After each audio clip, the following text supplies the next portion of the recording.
Hey guys, look at that. We're back again with another EDI conversation. So today's video, we're going to do a preview of what we have been working on here at Atlas. It's been a big team effort with a lot of us here, working with some existing customers and then lots of people from the Atlas staff. Um, our developers and Andy's, of course, input on this is huge. So, what we want to kind of do today is just kind of give you just a kind of feel of what we're going for. Keep in mind, this is not a final product that may be coming in a later video. It will definitely be coming in a later video. I think the question is how much later, and my Yeah, hope yeah. is not very much. So, all right, we're going to start off. We're on our landing page here, our dashboard page. Andy, do you want to just kind of talk about some of the uh, how we're trying to make this more of a clean looking UI that's understandable, that's not super convoluted is kind of what we're going for. Well, yeah, I mean, right off the top, we want management by exception, right? So if there's a problem with the system, we want you to be able to very quickly understand if there's a problem or not and what's underneath that problem. So that's why you have things like an error count, or if you have pending transactions. We also want to see how well the system's running, what types of transactions we're seeing, what trading partners we're doing the most activity with, and things like that. You can even, I think, roll down a little bit more and get some trend lines on, hey, this is our error trend. Are we getting better? Are we getting worse? Things like that. And I think we even have a quick sneak preview at the bottom of recent transactions that have been flowing through the system and Hmm. what's going on within. So again, the term single pane of glass is so overused that it just makes me nauseous. But the reality is it's cliche because it's applicable. So that is what we're trying to do. We're trying to put customers in a position where they can quickly understand what's going on. Or look, without going way off the rails on what we're supposed to be talking about today, we're looking at this from both sides. If the customer wants to buy this in a way where it's like, hey, we're going to manage our EDI, then we want them to have the tools to do it. But if the customer wants to basically outsource that problem to us for us to work on and deal with, then of course we want the same tools to be able to do that with. And so those are the types of things that we're looking at. You're right; it's a huge effort because we can't just come to this with a piece of software and say, "Oh, here's the magical answer to all your problems." That's not what this is about. This is a full end-to-end system. It is the ability to onboard new trading partners. It is the ability to manage the transaction flow. It's the ability to interface with a value-added network or VAN. That's still a requirement. That's not going away for a lot. But if you want to do direct connect, you can do that. I think the biggest thing for me, we talked about before, like no black boxes. We want transparency in these systems. So I think, yeah, if you probably going to want to go all the way to the bottom, I think will be the best way to look at this and maybe check that pending transaction. So one of the things that we want in a system is we want you to be able to see what's actually happening. Go ahead and hit that first one. And so this is an ASN Yeah, document. it's an Okay. ASN that's going on. So what we want to be able to do, and what you're seeing there under the documents, is this is sort of the lineage. The common model.json, which you're not clicked on right now, is just a representation of here's all of the data that we got from P21 and how it was classified. So okay, we can see that the city is Detroit or the Acme Manufacturing. So apparently this is the system that we're doing for Wile E. Coyote. But this is how the data was brought out of P21. And if we go to the document above that, this is then how that document came out of the system and was mapped as an ASN. And so again, this gives us a lot of ability quickly to diagnose problems. We can take this, we can drop it into an EDI validator and figure out really quickly, oh, hey, this doesn't even meet spec because of X or Y. Or if a customer is like, hey, we need a copy of this. Okay, here, this is it. It's very, very simple to do.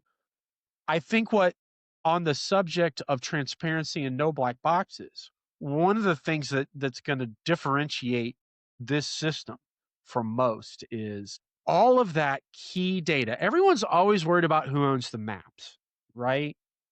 And I'm here to tell you from experience, map ownership, which, by the way, let me be clear, you own your maps, but that is a secondary concern. What you should really be worried about is where is the key data, the ISA envelope IDs, the ship to codes, the all of the stuff that really creates that codex between you and your trading partner.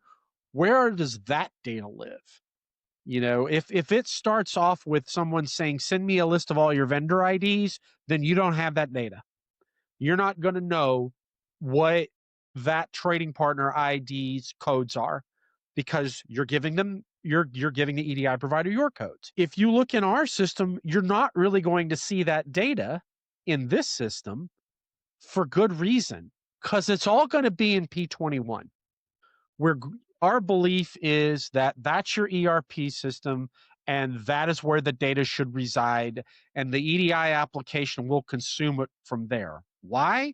Because if you ever decide down the road, hey, we don't want to deal with you anymore, that's fine.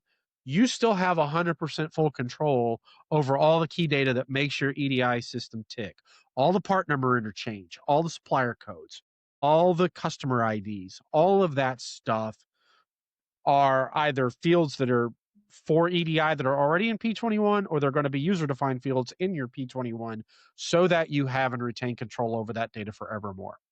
That to me, I think is probably the key thing. And sure, it makes it a little harder for us to set it up on the front end. It would be way easier as a vendor for us to retain that data, but it just kind of goes against who I am as a person. I don't think that's the way it should be. That's your data. You should own it. You should have control over it at all times. Right.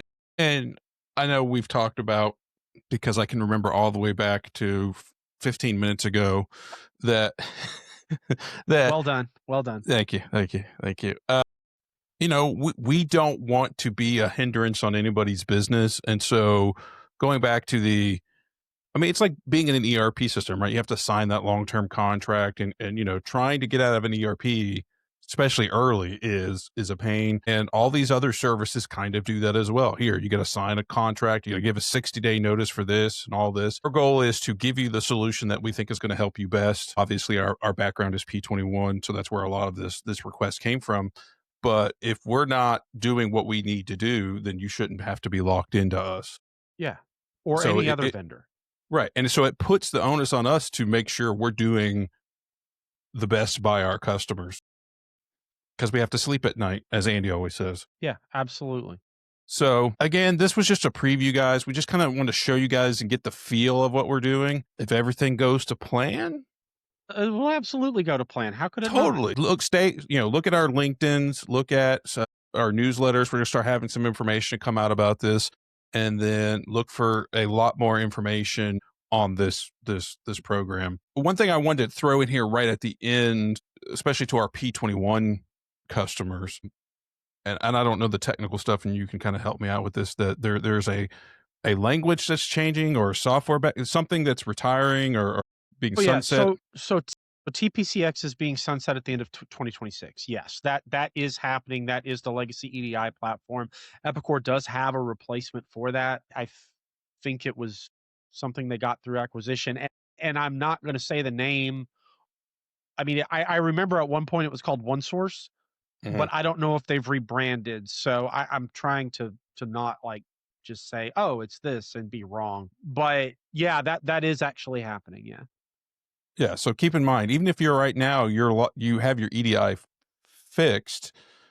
If you're on P21, you're going to have to address that one way or the other. Potentially, yeah. Yeah, potentially. If you're on TPCX and you didn't know by now, which I can't imagine you don't because there's been a litany of email and announcement about it, but yes, keep in mind that that is a thing, and you know, whether you work with us or somebody else, please just don't get caught short on that one. Yeah.